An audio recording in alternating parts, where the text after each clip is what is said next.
ओम शांति। किसी गांव में एक व्यक्ति आया और उसने कहा कि यदि तुम लोग मुझे 10 रुपए दो, यदि तुम सब लोग मुझे एक एक बंदर दो, तो उसके बदले में मैं तुम्हें 10-10 रुपए दूंगा। उस गांव में बहुत सारे बंदर थे। सारे लोग बंदर पकड़ने में लग गए और ढेर सारे बंदर पकड़े और सब ने 10-10 रुपए में अपना अपना बंदर बेचा। ऐसे लगभग 1000 बंदर बेचे गए। उसके बाद उस व्यक्ति ने कहा,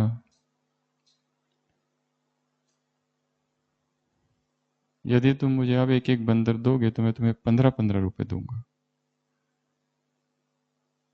बंदर थोड़े घट गए थे, पर लोग फिर भी बंदर पकड़ने में लग गए। बहुत सारे बंदर पकड़े गए, बेचे गए। फिर उस व्यक्ति ने कहा, यदि तुम मुझे अब बंदर दोगे तो मैं तुम्हें एक एक बंदर का 20-20 रुपए दूंगा। बंदर तो पहले ही कम हो गए थे। बड़ी मुश्किल से कुछ लोगों ने फिर भी बंदर पकड़े। कुछ लोगों ने बंदर पकड़ना बंद कर दिया, अपने काम काज में लग गए, क्योंकि बंदर कम हो चुके थे। थोड़े समय के बाद उस व्यक्ति ने कहा, यदि तुम मुझे अब बंदर दोगे तो मैं एक एक बंदर का 25-25 रुपए दूंगा। बंदर तो अब बिल्कुल ही कम हो गए थे। और फिर उस व्यक्ति ने कहा कि अब अगर तुम मुझे बंदर दोगे तो एक एक बंदर का मैं 50 रुपए दूंगा, परंतु मैं कुछ काम से बाहर जा रहा हूं, तो मेरा ये जो एक असिस्टेंट है वो सारा ये बिजनेस करेगा। मालिक तो चला जाता है कोई जरूरी काम से, वो जो असिस्टेंट होता है उसके पास कोई भी नहीं आता है, क्योंकि बंदर तो खत्म हो चुके हैं। तो वो खुद लोगों को एक राय देता है। वो कहता है, अब तक हमने आपसे जो बंदर खरीदे वो सब हमारे पास है, मेरे पास है, तो मैं तुम सबको 35-35 रुपए में एक एक बंदर देने को तैयार हूं। जब मालिक आएगा तो तुम उसको 50 में बेच देना। और ऐसा ही होता है। और थोड़े ही देर के बाद, थोड़े ही समय के बाद, ना तो मालिक रहा ना तो असिस्टेंट, और बच गए केवल बंदर ही बंदर। जब जीवन में असंतुष्टता रहती है तो व्यक्ति उपाय ढूंढता है पैसे कमाने का, और जहां सहज मिल जाता है वहां उसका मोह बढ़ जाता है।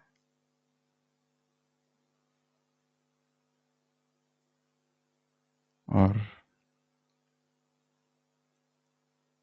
इस मोह से ब्राह्मण भी कभी कभी नहीं बच पाते। ऐसी बहुत सारी स्कीम्स आई और डुबा के चली गई। कुछ एक का फायदा भी हुआ होगा, पर अधिकतर तो नुकसान ही हुआ।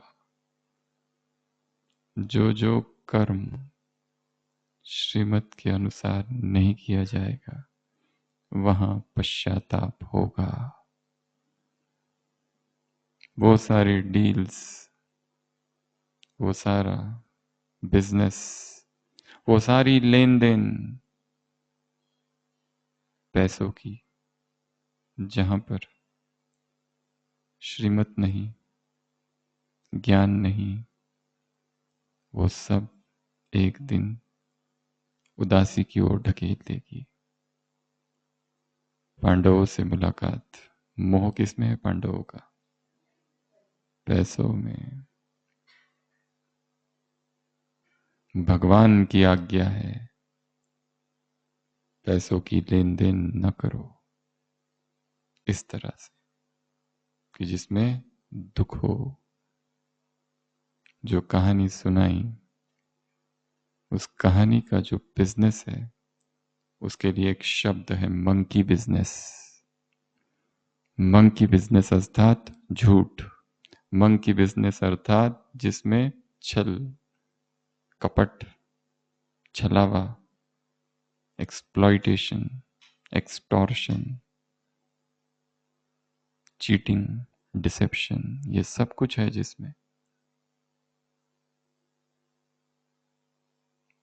और ऐसी सारी खरीद फरोख्त ऐसे सारे बिजनेस ऐसे सारे लोभ ऐसे सारे मोह जो श्रीमत अनुसार नहीं है आत्मा को एक दिन उदास कर देंगे।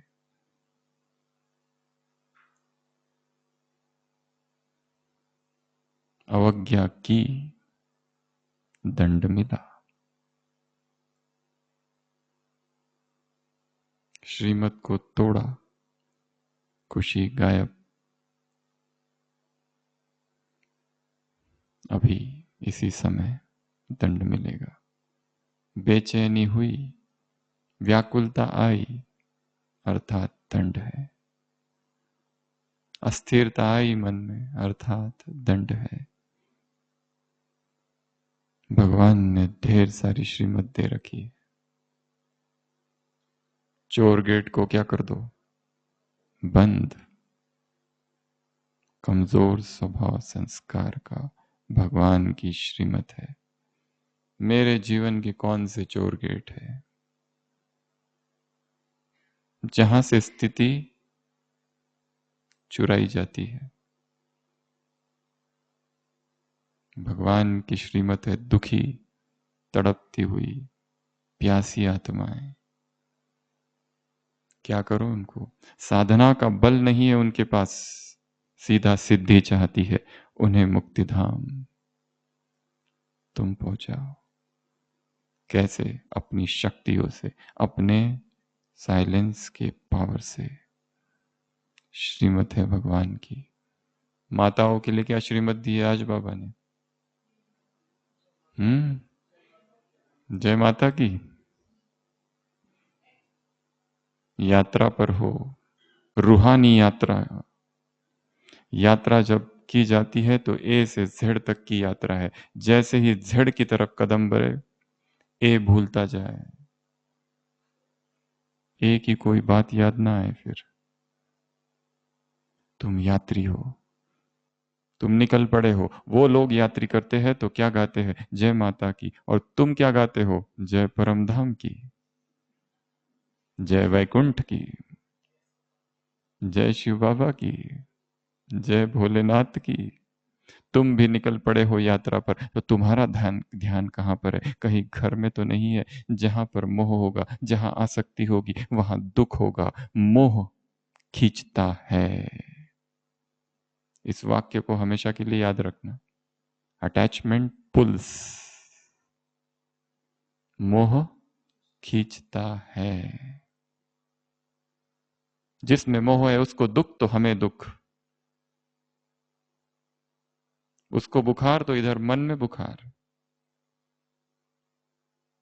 उधर धन की समस्या इधर हलचल। ये तो होगा ही। ये दूसरा अच्छा वाक्य है मुरली में। ये तो होगा ही। अपनी डायरी में और अपने मन की डायरी में नोट करके रखो। मोह खींचता है। यदि किसी भी में भी मोह है तो वो मोह खींचते रहेगा आकर्षित करते रहेगा उड़ने नहीं देगा। मोह की काली पट्टी जिनकी आंखों पर लगी है वो यथार्थ को नहीं देख पाएंगे। मोह की छाया मोह का अंधकार मोह की व्याधि मोह की बीमारी मोह का व्यसन बाबा ने कहा जितना न्यारे रहेंगे उतना बाप को याद कर सकेंगे। याद नहीं ठहर रही अर्थात जरूर किसी न किसी में मोह है। निर्मोही। तो माताओं के लिए श्रीमत निर्मोही। श्रीमत तोड़ी, अवज्ञा की, दंड मिला, दंड है उदासी। दंड है मन खाली खाली लगता है। दंड है कुछ भी अच्छा नहीं लगता है। दंड है पाप तो कोई किया नहीं, फिर भी ये खालीपन, स्पिरिचुअल एम्प्टीनेस, स्पिरिचुअल ड्राइनेस। अंग्रेजी में कहा जाता है dark night of the soul, आत्मा का अंधकार, आत्मा की अंधकारमयी रात। ये शब्द उनके लिए प्रयोग किया जाता है जो प्रभु के मार्ग पर निकल पड़े हैं, जो अध्यात्म के राही है, जो अलौकिक मार्ग पर निकल पड़े हैं, जो धार्मिक व्यक्ति है। Dark night of the soul, spiritual emptiness, एक वैक्यूम क्रिएट हो जाता है, एक रिक्तता, एक अपूर्णता। क्यों है वो अपूर्णता पता नहीं चलता, पर कारण बाबा ने आज बताया है। जरूर कहीं ना कहीं मोह है। गृहस्थियों के लिए क्या श्रीमत दी है आज? गृहस्थी अर्थात कमल पुष्प समान, कीचड़ में है परंतु अस्पर्शित, अलिप्त। ब्राह्मणों के लिए श्रीमत है खुदाई खिदमतगार हो। आत्माओं के लिए श्रीमत हो सीताएं हो। क्या करना है तुमको? राम के कदम में कदम, सजनिया हो साजन के कदम पर कदम, बच्चे हो बाप के कदम पर कदम, फुट स्टेप।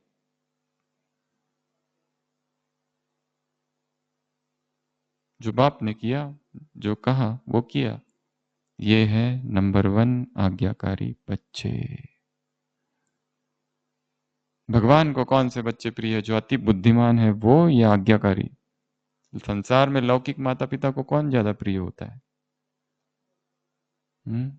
जो बहुत बुद्धिमान है वो, या वो हर आज्ञा मानते हैं वो? जो ज्यादा आज्ञाकारी है वो अधिक प्रिय होते हैं।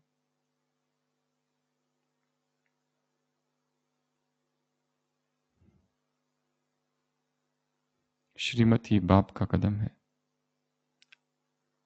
आज्ञा ही कदम है, राय ही कदम है, भगवान के ऑर्डर्स, भगवान का ऑर्डिनेंस ही कदम है।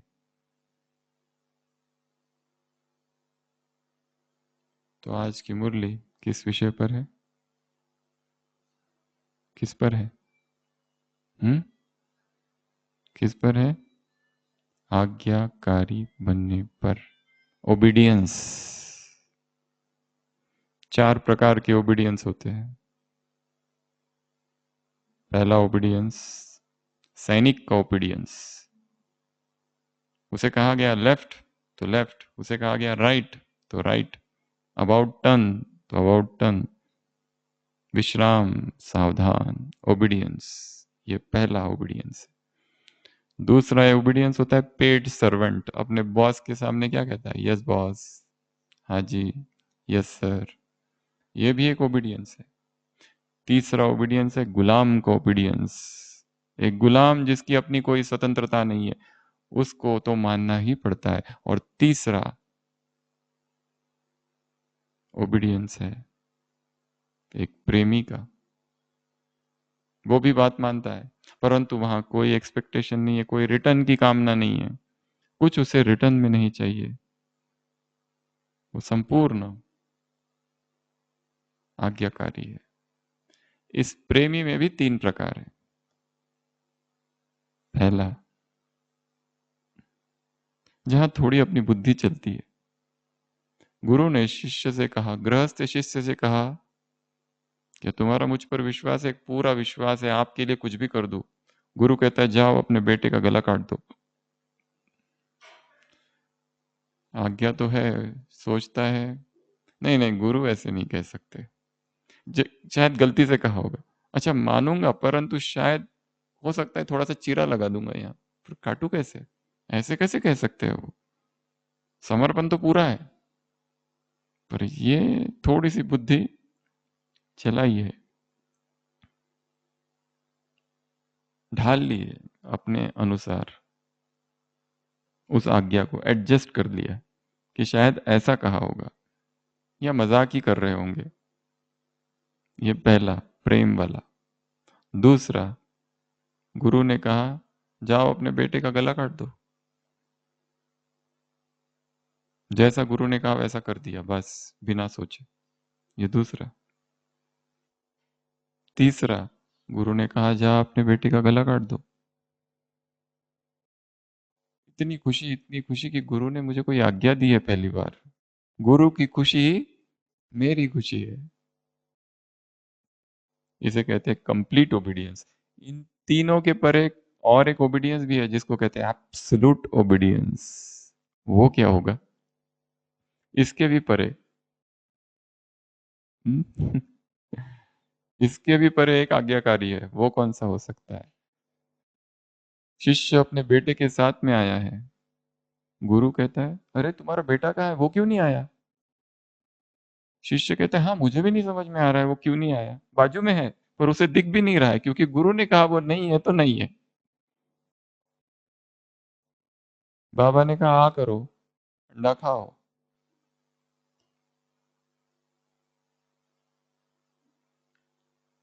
मम्मा।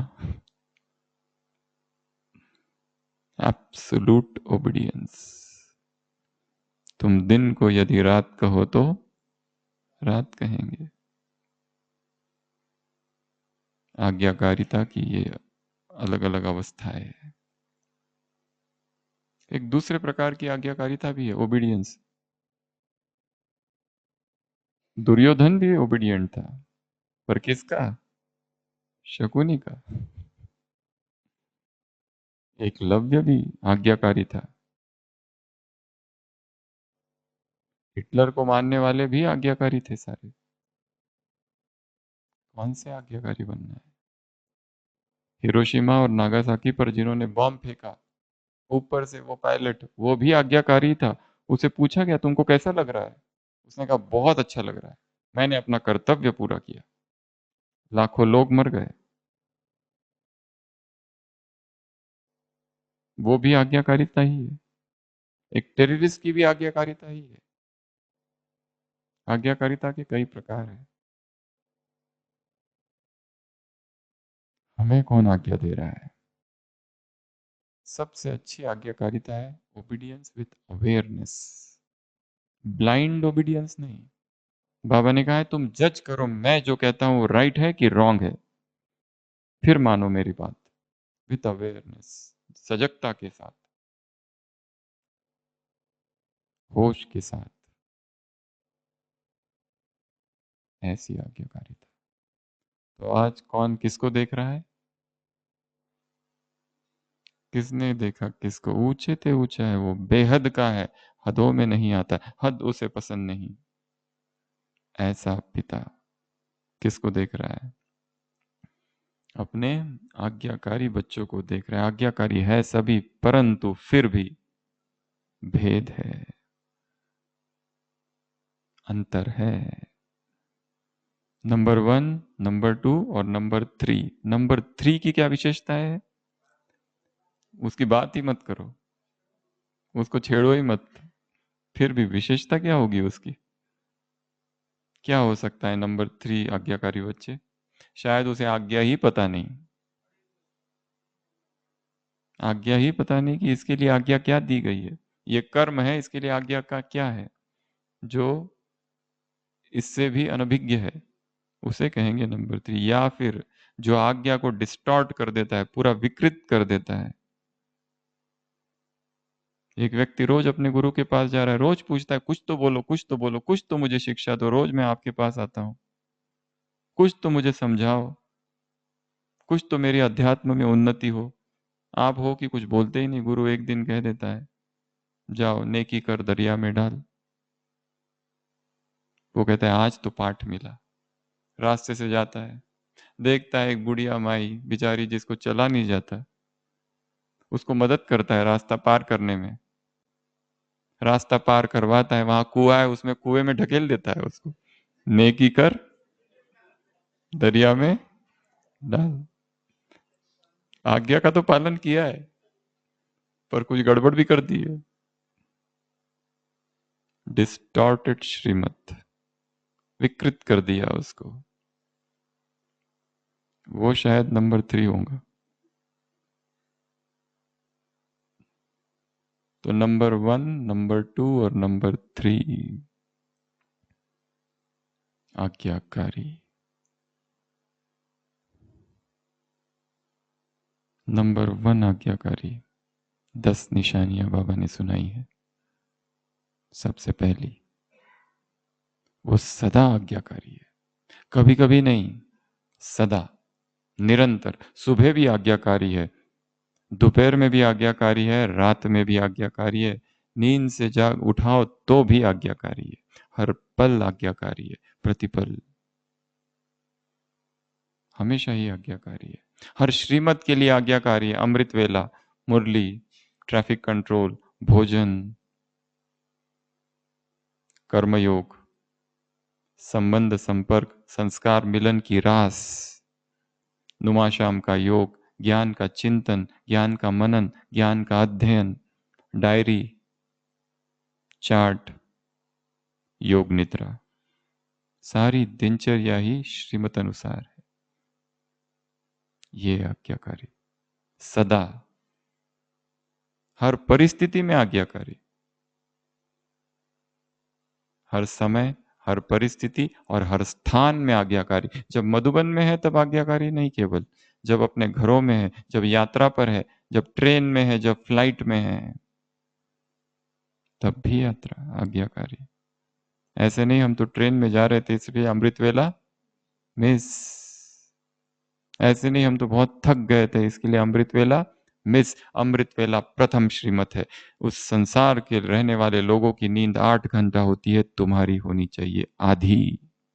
साकार महावाक्य।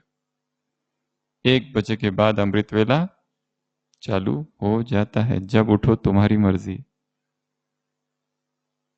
12 बजे तक का समय गंदा होता है, छोड़ देना चाहिए। तुम कब उठते हो और क्या करते हो।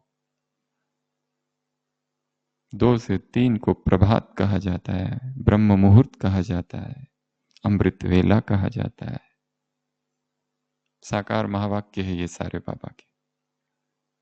क्या कर रहे हो उस समय, सो रहे हो कि जागृत अवस्था में बैठे हो।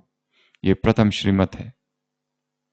श्रीमत तोड़ी, दिन भर उदासी, दुख, उलझन, बेचैनी, व्याकुलता, विकारों का आक्रमण, माया का चोर गेट ओपन। श्रीमत है, बंद कर दो।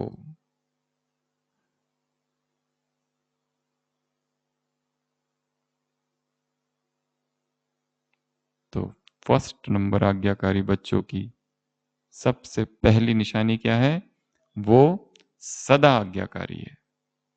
सेकंड नंबर की हम बाद में देखेंगे, पहले पहले नंबर की गिनाते हैं सारी। दूसरा, स्वतः, सहज, स्मृति स्वरूप। स्वतः, सहज, स्मृति स्वरूप, उसे श्रीमत याद है।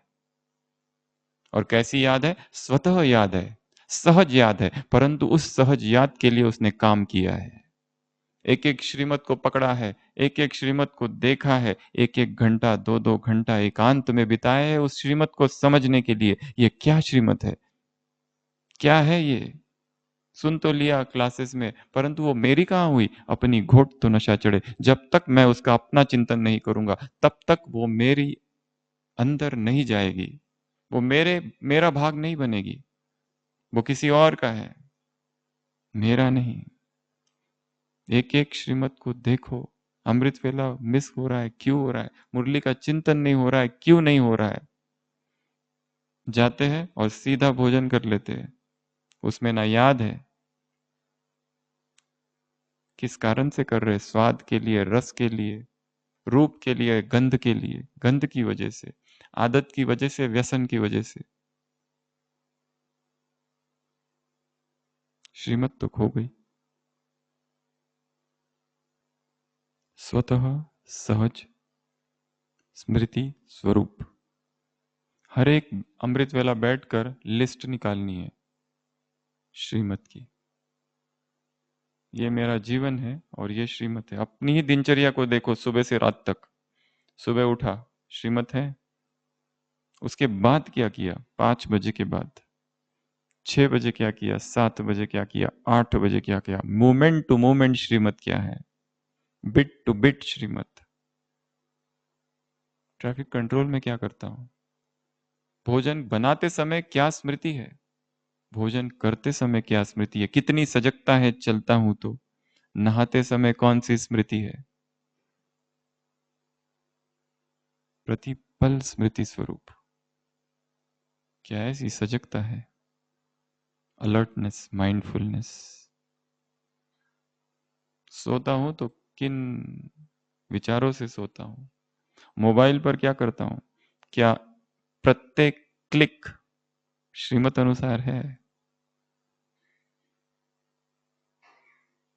क्या प्रत्येक कॉल मैसेज श्रीमत अनुसार है। चेक और चेंज, आज की मुरली की लास्ट लाइन, चेक और चेंज। तो फर्स्ट नंबर आज्ञाकारी अर्थात क्या करेगा वो, सहज स्वतः स्मृति स्वरूप। तीसरा, जो फर्स्ट नंबर आज्ञाकारी है उसे कर्म में मेहनत नहीं लगेगी। सहज स्मृति स्वरूप तो है, परंतु कर्म में भी उसको कोई मेहनत नहीं है। सभी ने शास्त्रों की कहानी सुनी होगी, धौम्य ऋषि और आरुणी। बारिश हो रही है, आश्रम भीग रहा है, आश्रम के आसपास खेत है। आरुणी कम बुद्धिमान है परंतु आज्ञाकारी है। जाओ आरुणी, देखो क्या हो रहा है, जो मेड़ लगी हुई है कहीं पानी तो नहीं बह आया। आरुणी जाता है, देखता है सारा पानी खेतों में बह रहा है, रोकता है, परंतु एक मेड़ ऐसी है कि वहां पर पानी रुक नहीं रहा है। वो अपने आप को, गुरु ने तो कहा है रोकना है पानी को, खुद ही लेट जाता है, रात भर लेटा रहता है और पानी को रोके रहता है। सब परेशान कि अभी तक आरुणी आया क्यों नहीं, देखने जाते हैं यहाँ वहां, नहीं मिलता है। फिर गुरु खुद जाते हैं, गुरु चिल्लाते हैं आरुणी तुम कहाँ है, परंतु वो उठेगा भी कैसे, क्योंकि गुरु की आज्ञा थी पानी को रोकना है। रात भर लेटा हुआ है, पानी से तरबितर भिगा हुआ। Absolute obedience. आरुणी कम बुद्धिमान है, गुरु चिल्लाते आरुणी तुम कहाँ हो, आरुणी कहता है, उठता नहीं है वो, लेट कर ही बोलता है मैं यहाँ हूं, क्योंकि पानी अंदर आ जाएगा खेतों में। गुरु आते हैं और उसको गले से लगा लेते हैं। ये दृश्य देखकर सभी शिष्य रोमांचित हो जाते हैं। गुरु उसको वरदान देते हैं कि आज से सारे वेदों का ज्ञान तेरा हुआ, बिना पढ़े, ये आशीर्वाद है तुमको, तू सभी वेदों का ज्ञाता हुआ। उसी को उद्दालक कहा गया है, उद्दालक जो पानी से जन्मा है। तो हर कर्म सहज हो जाता है जब व्यक्ति आज्ञाकारी होता। तीसरी निशानी हर कर्म सहज, और चौथी निशानी बाप की आशीर्वाद, दुआ, लिफ्ट, वरदान। जो नाम दो, मुरली में 3 शब्द है, वरदान एक जगह है, आशीर्वाद एक जगह है, लिफ्ट एक जगह है, दुआएं। जो कुछ करोगे बाप की दुआएं मिलेगी, यदि आज्ञाकारी हो तो। पुरुषार्थ उसकी आज्ञा पर चलने का करना है, दुआएं परिणाम होगा। पुरुषार्थ उसकी आज्ञा पर चलना है, चलने का है, उसका आशीर्वाद वरदान होगा। चाहे कोई कम ज्ञानी हो, उसे अपने आप सारा ज्ञान बुद्धि में आ जाएगा। जैसे गुरु ने अरुणु को आशीर्वाद दे दिया, वरदान ही दे दिया मानो, बिना कुछ किए, बिना कुछ पढ़े तुम्हें सब कुछ प्राप्त हो जाएगा।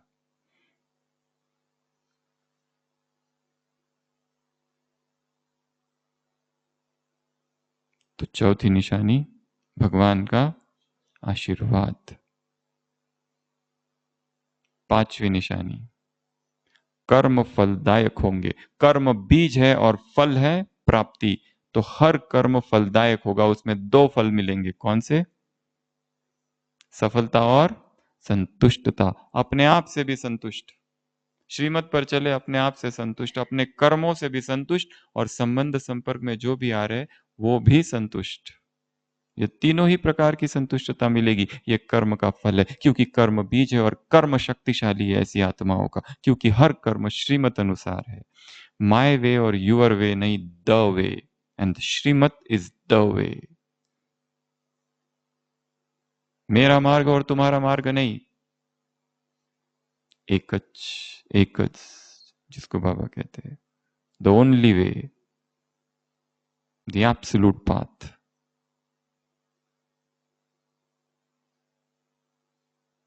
ये पांचवी निशानी। हाँ, इसके लिए क्या कहा, परंतु फिर भी कोई कोई संतुष्ट होते नहीं है। क्या किया जाए उनका? क्या किया जाए? कोई कोई ने प्रतिज्ञा ले रखी है कि हम तुमसे संतुष्ट नहीं होंगे, तुमको सर्टिफिकेट कभी नहीं देंगे, चाहे मर जाएंगे तो तुमको सर्टिफिकेट नहीं देंगे, जो करना है कर लो। बाबा ने क्या कहा उनके लिए? क्या कारण है उनका? MESS, mess. पहला, मिसअंडरस्टैंडिंग। वो असंतुष्ट इसलिए, श्रेष्ठ आज्ञाकारी आत्मा है, दादिया है, उनसे भी असंतुष्ट है। अरे दादिया छोड़ो, बाबा से भी असंतुष्ट है कुछ कुछ।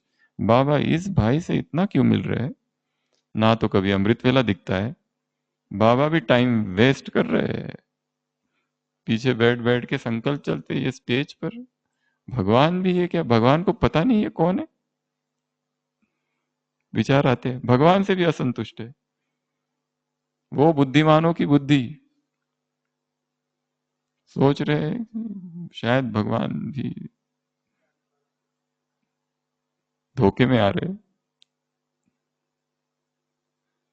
मिसअंडरस्टैंडिंग, पहला कारण मिसअंडरस्टैंडिंग। दूसरा कारण ई अर्थात एक्सपेक्टेशंस, आशाएं बहुत ज्यादा है, अपेक्षाएं बहुत ज्यादा है।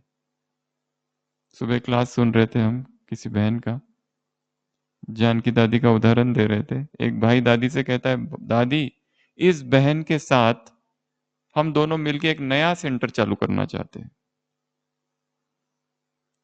दादी जानकी ने कहा ना, मना कर दिया, नाराज हो गया। अब इसमें दादी की गलती है या उसकी अपेक्षाएं ही ऐसी है, इच्छाएं ही श्रीमत विरुद्ध है। बड़े जो अति श्रेष्ठ आज्ञाकारी बच्चे, उनसे भी असंतुष्ट हो जाते हैं, पर उनकी असंतुष्टता कारण दादी नहीं है, वो स्वयं है, उनकी एक्सपेक्टेशंस, उनकी इच्छाएं है। और तीसरा, स्वभाव संस्कार, अपने ही स्वभाव संस्कार, अपने ही किसी कार्मिक अकाउंट के कारण।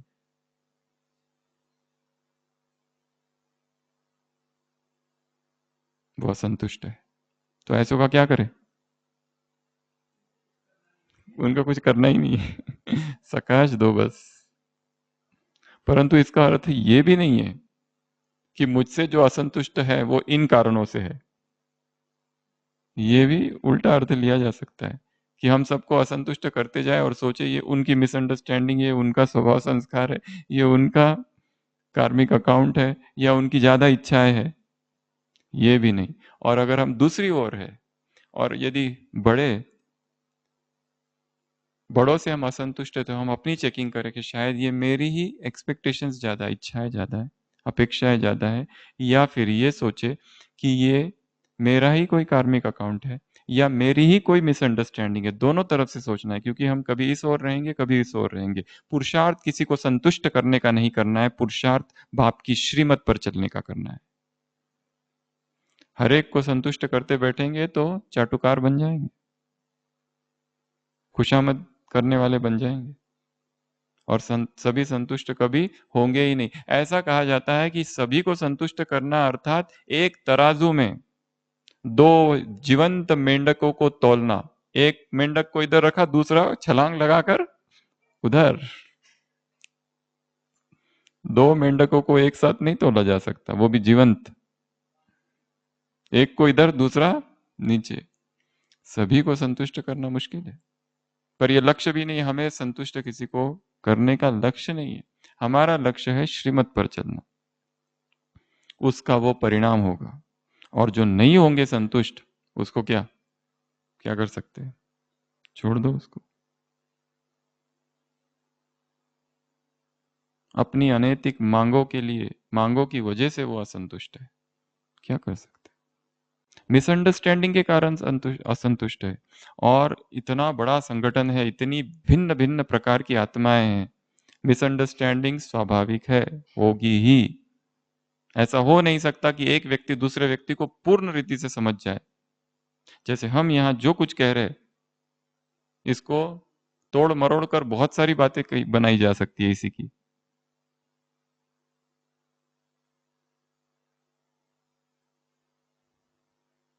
एक बहुत बड़ा फिलोसोफर हुआ था, चांग तसु। वो अपने मित्र के साथ जा रहा था, वो मित्र भी बड़ा दार्शनिक है। दोनों जा रहे हैं, एक तालाब है, तालाब में मछलियां है। चांग तसु कहता है, देखो मछलियां कितनी खुश है, कितनी नाच रही है, कितनी गा रही है। वो दोस्त कहता है, तुम्हें कैसा पता कि मछलियां खुश है? क्या तुम मछली हो? चांग तसु कैसा है, क्या तुम मैं हो?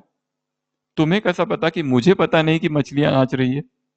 क्योंकि तुम मैं तो नहीं हो ना, तो तुम ये कैसे कह सकते हो कि मुझे पता नहीं है? हर व्यक्ति अलग है। हमेशा हम बताते हैं, पति पत्नी साथ रहते हैं जीवन पर्यंत, 60 साल। क्या पति कह सकता है मैंने अपने पत्नी को समझ लिया? या पत्नी कह सकती है मैंने अपने पति को पूर्ण रीति से समझ लिया? कभी नहीं।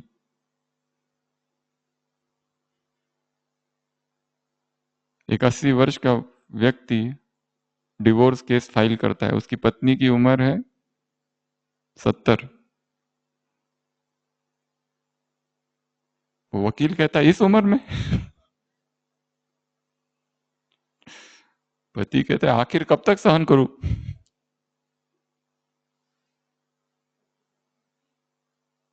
आखिर कब तक? तो आज्ञाकारी, नंबर 1 आज्ञाकारी बच्चों की 5वीं निशानी क्या है? तीनों ही कर्म कैसा होगा? फलदायक। हर कर्म में सफलता होगी, हर कर्म में संतुष्टता होगी। दूसरे संतुष्ट हो ना हो, बाबा ने पर यह भी कहा है, वो सेकंड नंबर में चले जाएंगे। अगर खुद संतुष्ट है ठीक है, कर्मों से भी है ठीक है, पर दूसरे नहीं है तो भी सेकंड। परंतु 5% की छूट दी है, 5% है ऐसे जिन्होंने प्रतिज्ञा की है सर्टिफिकेट न देने की। 6वीं निशानी, जो नंबर 1 संतुष्ट है, वो जो नंबर 1 आज्ञाकारी है, वो कभी भी विचलित नहीं होंगे। उनके मन में ऐसा नहीं आएगा मैंने ऐसा क्यों कर दिया, ऐसा करना चाहिए था। मतलब उस समय बेहोशी में थे, अर्थात वो स्मृति स्वरूप की स्थिति नहीं थी। कर्म कर लिया, बाद में याद आया, अरे ये श्रीमती, अरे ऐसा नहीं करना चाहिए था, ये क्यों कर दिया। गए भोजन में, बहुत भूख लगी, फटाफट फटाफट खा लिया, बाद में खाते खाते पता चला, ओहो बाबा को तो याद किया ही नहीं। छोटी छोटी अवज्ञाओं का क्या हो जाता है? बाबा ने कहा बोझ। छोटी छोटी अवज्ञाओं का भी खाता है, छोटी छोटी अवज्ञाओं का भी ढेर जमा हो जाता है। हिसाब किताब है। जैसे उन स्वभाव संस्कार का, जैसे उन विकर्मों का हिसाब है, वैसे इसका भी हिसाब है। तो पहला कल अमृत वेले तो यही काम करना, आज तक ब्राह्मण बनने के बाद जितनी अवज्ञाएं की है, उन सबको आग लगाना। क्योंकि कौन सी स्थिति चाहिए इसको जलाने के लिए? अग्नि स्वरूप, बीज रूप, लाइट हाउस, माइट हाउस की स्थिति चाहिए। उस स्थिति के बिना, इस स्थिति के केवल बाबा से हल्की फुल्की बातें चल रही है, उसमें विकर्म विनाश नहीं होते हैं। अग्नि स्वरूप प्रकट करना पड़ेगा। जैसे मैं बैठा हूं और सप्त अग्नियों को प्रकट करो अपने इर्द गिर्द। आग ही आग है मेरे इर्द गिर्द, 7 प्रकार की अग्नि, वैराग की अग्नि, ज्ञान की अग्नि, पवित्रता की अग्नि, लगन की अग्नि, त्याग की अग्नि, प्रभु प्रेम की अग्नि, तपस्या की अग्नि। ये सारी अग्नियों को प्रकट करो। ये अग्नि जल रही है और उसके बीच में मैं बैठा हूं तपस्वी। सारे मोह जल रहे हैं, सब कुछ नष्ट हो रहा है, मुझे किसी की आवश्यकता नहीं, मैं स्वयं में ही संपूर्ण हूं। आदि मध्य अंत सब कुछ मुझ में समाया हुआ है। भूत भविष्य वर्तमान सब मुझ में है। इस संसार के किसी व्यक्ति की मुझे आवश्यकता नहीं है। Man I don't need you, woman I don't need you, out.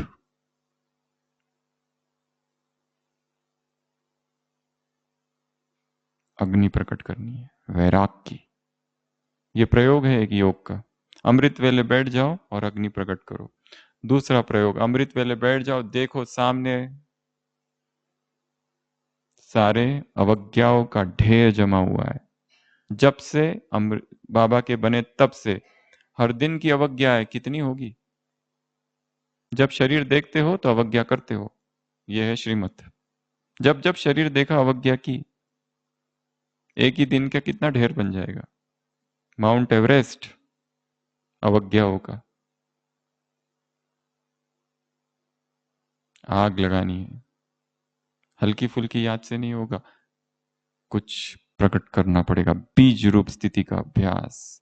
कितनी नष्टो मोह स्थिति चाहिए इसके लिए, किसी की याद ना आए। यात्री हो तुम, निकल पड़े हो, बस यात्री को एक ही याद है, वहां मुझे पहुंचना है, पीछे का क्या है मुझे पता नहीं। एक जैन गुरु जब भी उसके पास कोई आता था शिष्य दूसरे गांव से, पूछता था उस गांव में चावल क्या भाव है। वो कहता था चावल वहां पे तो 15 रुपए। वो कहते जाओ, तुम्हारा काम नहीं है यहाँ। अभी तक वहां के चावल याद है तुमको। यहाँ किस लिए आए हो, शिक्षा ग्रहण करने या किस काम के लिए आए हो। कब्रिस्तान है ये। अच्छा ना लगे ये संसार। बीमारियों की लहर है, पहली लहर, दूसरी लहर, तीसरी आ सकती है। लहरें ही लहरें हैं यहाँ तो, सब अनित्य है लहरें। आई और गई और आई और गई और आने वाली भी चली जाएगी। उससे क्या विचलित और उससे क्या प्रभावित। तो छठवीं निशानी नंबर 1 आज्ञाकारी बच्चों की क्या है, विचलित नहीं होंगे। कोई भी चीज से विचलित नहीं, किसका भी फोन आ जाए और कुछ भी क्या भी बता दे, ये बीमार वो बीमार, ऐसा हुआ वैसा हुआ।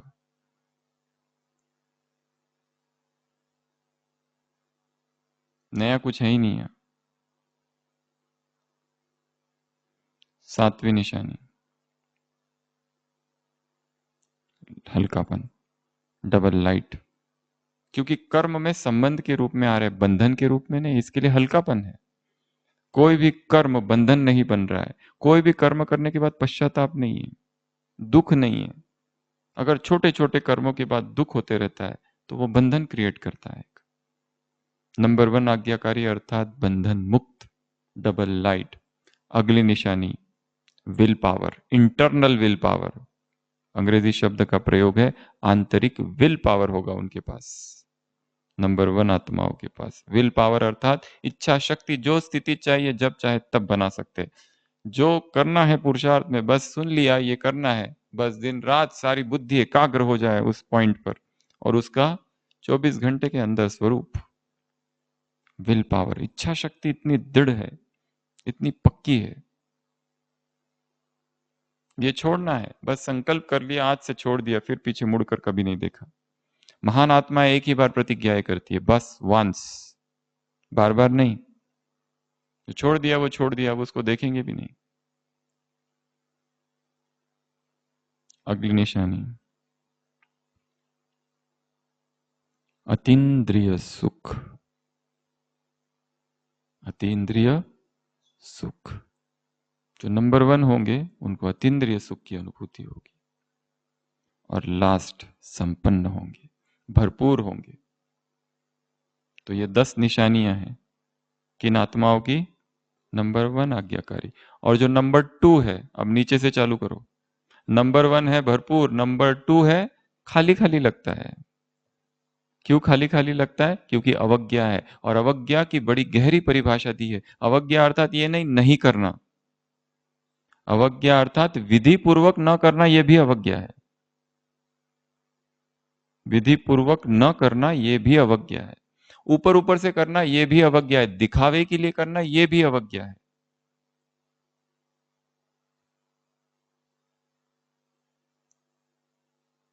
फटाफट फटाफट प्रदर्शनी समझा रहे, ये देखो प्रदर्शनी। पहले अज्ञान में थे तो रोटी, अभी ज्ञान में आए तो पूरी, चलो आगे। फोटो वैसा ही है ना चित्र का, फटाफट फटाफट, टाइम कहाँ है, काम चलाओ। ये भी अवज्ञा है। काम तो कर रहे हैं पर दिखावे के लिए, काम तो कर रहे हैं परंतु उसमें मनमत मिक्स कर रहे हैं, काम तो कर रहे हैं परंतु वो दिल से नहीं कर रहे, ऊपर ऊपर से कर रहे, सतही कर रहे हैं, आत्मा उसमें इन्वॉल्व नहीं है। उस तरह का ओबीडियंस है वो। काम तो किया, ये कोई नहीं कह सकता कि नहीं किया, किया तो सही, परंतु झूठ है उसमें, मिथ्या है वो, व्यभिचार है उसमें। अमृत वेला उठे थे सही, परंतु नींद कर रहे थे पूरा अमृत वेला, तो क्या ये नंबर वन आज्ञाकारी हुआ? अलर्टनेस कहाँ थी, जागरण तो था ही नहीं। भोजन तो कर रहे थे परंतु भोजन करते करते बातें चालू थी, टेबल टॉक्स। भोजन तो कर रहे थे परंतु मन में भाव था, इसमें ये कम है उसमें वो कम है, इसमें ये चाहिए था उसमें वो चाहिए था। कंप्लेंट का भाव है, अहोभाव नहीं है, धन्यवाद का भाव नहीं है, भोजन से जुड़े ही नहीं है। वो तो श्रीमत नंबर वन हुआ ही नहीं, नंबर टू होगा, इसीलिए खालीपन होगा। मन में विचार आएगा ऐसा क्यों लगता है, कोई श्रीमत तो उल्लंघन नहीं की। श्रीमत बड़ी सूक्ष्म बात है, थोड़ी तो है, अवज्ञा तो हुई है, उसका भी हिसाब है, और वो हिसाब भी खींचेगा एक दिन।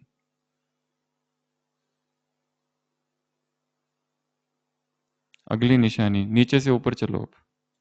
10वां निशानी ये, 9वीं निशानी उधर क्या थी, अतीन्द्रिय सुख, इनको नहीं मिलेगा।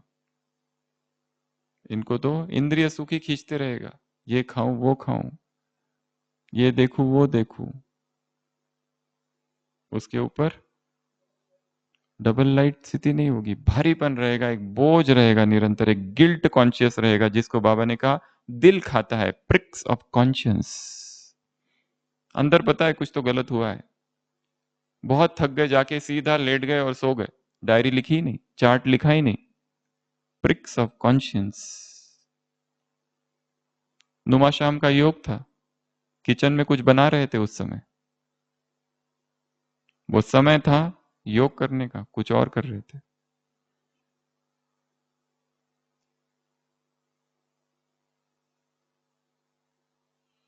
श्रीमत है संपूर्ण ब्रह्मचर्य, फिर भी किसी से दोस्ती करने का विचार चालू था, संबंध बढ़ाने का विचार चालू था, संबंधों का विस्तार करने का विचार चालू था। उसके ऊपर आ जाओ, विचलित मन निरंतर विचलित होगा, हमेशा पश्चाताप की अवस्था रहेगी, ये नहीं करना चाहिए था, ये क्यों कर दिया, ओहो ऐसा नहीं करना चाहिए था। उसके ऊपर सफलता संतुष्टता नहीं होगी, जो कर्म करेंगे उसमें असफल, असंतुष्ट। उसके ऊपर,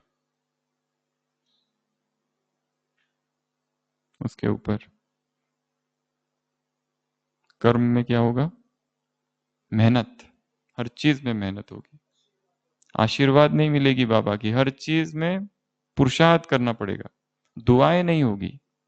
उसके ऊपर सहज नहीं होगा, स्मृति बाद में आएगी, और सबसे पहला सदा नहीं होगा, कभी कभी होगा।